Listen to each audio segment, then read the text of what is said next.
জানো তো, আমার খুব ছোটোবেলা থেকেই বেশি কিছুর চাহিদা নেই। আমি অল্প কিছুতে অনেকটা বেশি খুশি হয়ে যাই।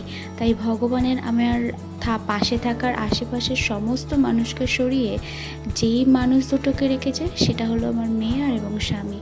সত্যি বলতে পরীক্ষায় পাশ ফেল যেমন ছিল, ছেঁকে ছেঁকে যেমন পরের ক্লাসে তোলা হতো, ঠিক তেমন আমার জীবনের এই মানুষগুলোকে ছাঁকনি দিয়ে ছেঁকে ভগবান আমার জীবনে দিয়েছে।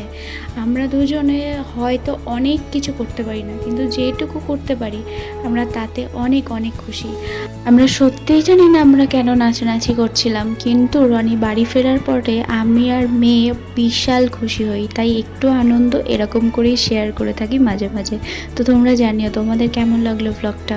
আর হ্যাঁ, ভালো লাগলে অবশ্যই লাইক কমেন্ট শেয়ার করে কিন্তু আমার পাশে থাকতে ভুলো না। আজকে জানি না কিসের জন্য আমাদের নাচন কোদনটা হচ্ছে। দোকান দিয়ে এইমাত্র আসলো রনি, ঠিক আছে। আর এই বক্সটা, হোম থিয়েটারটা আমাদের সারানো হয়েছে, যাই না কোনো কারণ ছাড়াই আমাদের নাচন কোদনটা হচ্ছে। কেন নাচছো রনি তুমি?